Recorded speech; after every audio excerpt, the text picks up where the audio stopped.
Ini Pak Yai Agus,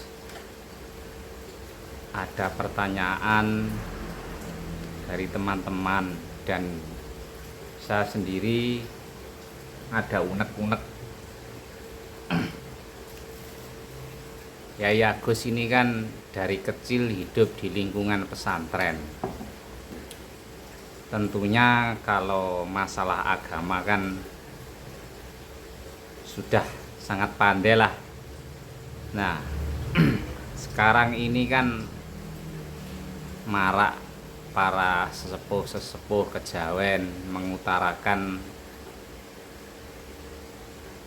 ilmu tauhid kejawennya. Nah, kalau menurut pandangan Yai Agus, kejawen ini gimana?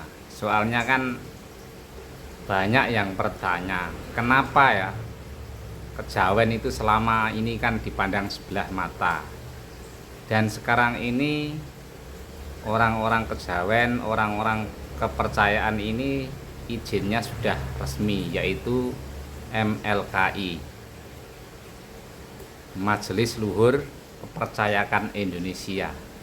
Nah, menurut Yai Agus, bagaimana pandangan Yai Agus tentang kepercayaan kejawen ini?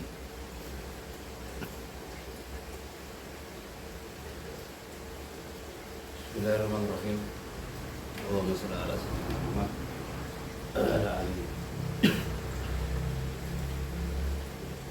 Saya sendiri ya orang Jawa, ya. Jadi kalau kejawen itu ditarik dari sejarahnya memang dari awal sekali ya. Ini kan nilai-nilai Jawa, nilai-nilai Jawa yang dipertahankan. Ya, memang nilai-nilai kemanusiaan sebenarnya. Terus kadang-kadang memang benturan dengan agama. Ada yang mengatakan orang Kejawen sendiri dengan kaum agama itu ya kadang-kadang bertentangan. Di kelas-kelas bawah itu kan mereka debat, mengatakan ini kadrun ini ya lah. Iya, Kita harusnya kan pada itu lah yang apa sing orang santri sendiri juga begitu ya. Maunya itu syariat murni, ide-ide tentang syariat. Padahal ya antara Jawa dengan Islam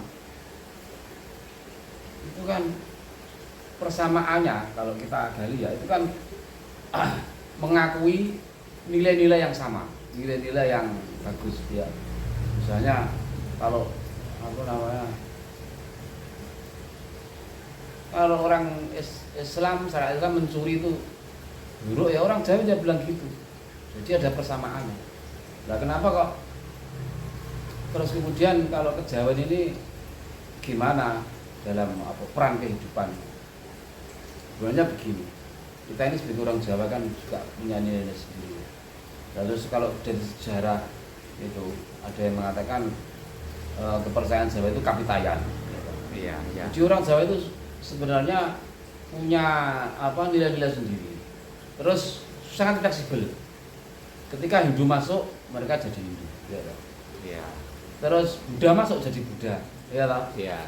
ada Kristen masuk lo ikut Kristen, ada Islam masuk ikut Islam. Nah, seakan-akan jadi tidak bisa dipertentangkan bahwa kejawen itu kemudian anti agama semua tidak bisa.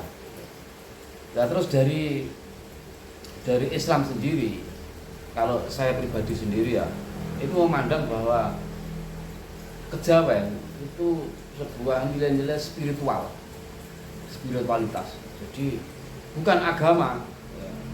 Terus kemudian, ya kenapa kok saya katakan bukan agama? Karena orang kejawen itu menyerap semua nilai-nilai yang sama dengan dirinya. Misalnya ya, kita sejarah Mojopahit ya, agama resmi Mojopahit itu Siwa Buddha. Iya. agama kok digabung jadi dua. Nah, itu satu-satunya di Indonesia atau itu. Lah kok bisa gitu? Nah, kalau di India si agama Hindu ya Hindu, Buddha ya Buddha. Ini kan enggak, Hindu, Buddha digabung, cuma India Hindu Siwa. Ya. Nah, dari sini kita bisa tarik kesimpulan bahwa kejawen itu mengambil nilai-nilai Hindu itu nilai-nilai spiritualnya, bukan agamanya. Iya, iya, iya. Terus mengambil ajaran-ajaran Buddha itu juga spiritualnya. Jadi dua agama ini diambil yang bagus-bagus digabung lah itu hasilnya kejawen gitu. Jadi ada mana yang sesuai ya diserap, mana yang tidak ya ditolak. Jadi kejawen itu pertama dia bukan agama, gitu. Dia cuma nilai-nilai spiritual itu dari pandangan kami. Terus yang kedua ada yang mengatakan bahwa ya seperti Hindu, seperti Buddha itu sebenarnya itu juga spiritualitas. Jadi kalau menurut saya pribadi ya, karena saya sering bergelut dengan teks-teks itu, Hindu itu bukan agama. Jadi Buddha itu bukan agama, tapi spiritualitas. Soalnya saya sebagai Muslim itu juga memegang dalil inadin indawu Islam. Ya. Jadi yang disebut agama itu cuma Islam. Jadi Hindu itu spiritual, Buddha juga spiritual. Cuma mereka punya punya ritual-ritual khusus yang bisa disebut syariat atau aturan-aturan. Nah, contohnya begini misalnya, Kanjeng Sunan Kalijaga itu kan dipercaya sebagai wali Islam, sebagai ulama, ya toh. Lah kok main wayang, padahal wayang itu hidup. Sementara ada yang orang anti Sunan Kalijaga, kemudian mengatakan itu bid'ah. Loh, wayang itu kan yang dicarikan nilai-nilai spiritualnya, nilai-nilai yang baik. Ya. Jadi dalam kisah-kisah wayang, kisah-kisah dahulu. Padahal kisah-kisah itu kan diambil dari India kan asli. Karena sudah merakyat, kemudian sama Sunan Kalijaga dijadikan dakwah.